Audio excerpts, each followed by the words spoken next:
Magandang buhay at welcome sa isa na namang masarap na episode dito sa kusina ni Dan Levy. At ang recipe na lulutuin natin ay siguradong magugustuhan natin lahat. Magluluto tayo ng chicken bitsuelas.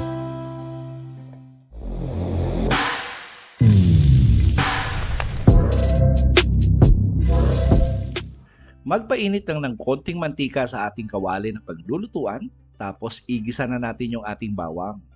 At yung bawang natin ay hiniwa lang natin ng medyo pino.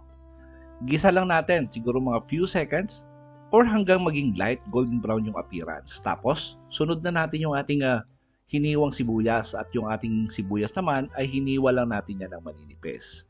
Ngayon, lulutuin lang natin yung ating sibuyas hanggang maging translucent yung appearance nito or yung naaamoy nyo na yung bango ng ating sibuyas.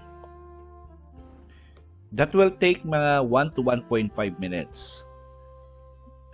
Tapos pag okay na, sunod na natin yung ating kamatis. At yung kamatis natin, hiniwa lang natin to ng medyo maninipis.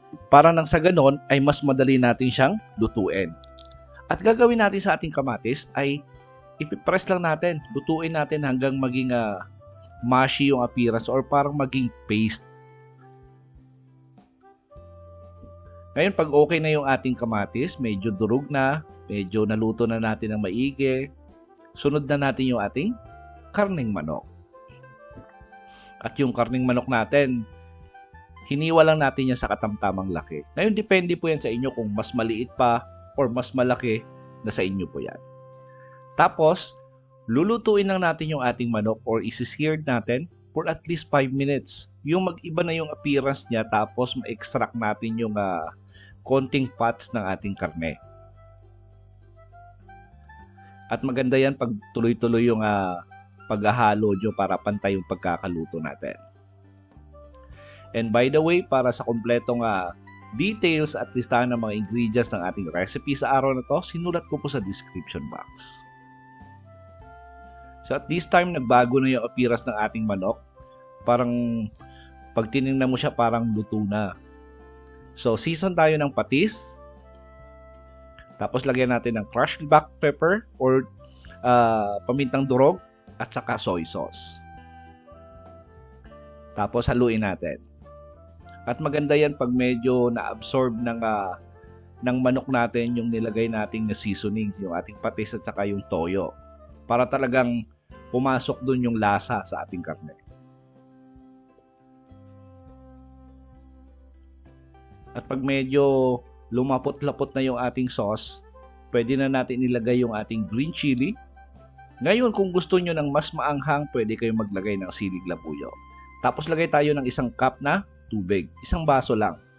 Kasi yung ating bitsuelas, pinakuluan natin, may sabaw na kasama yon. So gagawin natin dito ay tatakpan natin. Tapos sisimmer natin, mahinang apoy for 10 minutes. Tapos, huwag nyo kalimutan na haluin paminsan-minsan para pantay yung pagkakaluto. Takpan natin ulit.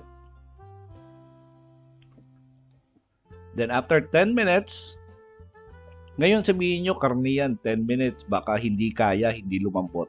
So, medyo luto na yung ating karne kasi ginisa natin yan ng 5 minutes or mas mahaba pa.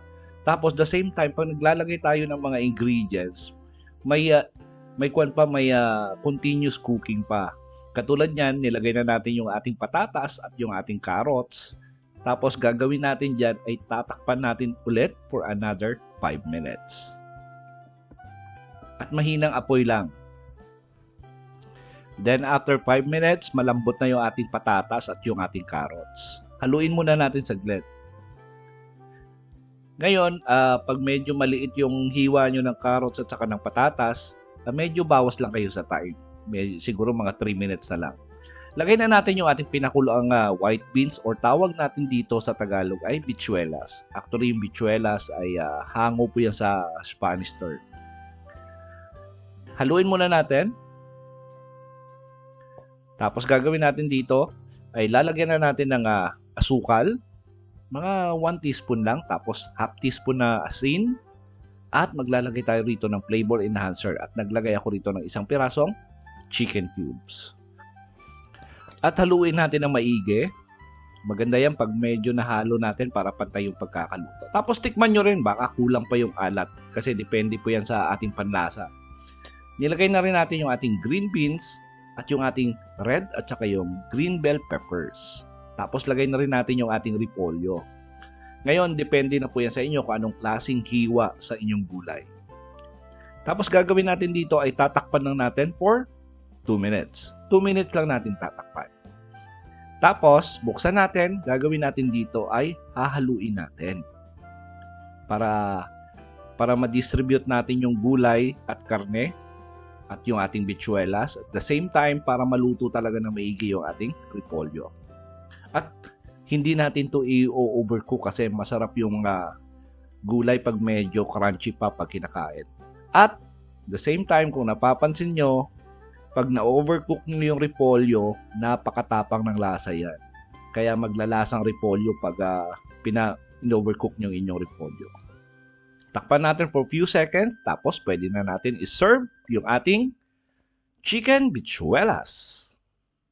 Lagay nyo lang sa serving bowl, tapos maghain na ng maraming kanin. Naku, napakatindi at napakasarap. Siguradong taob yung isang kalderong kanin.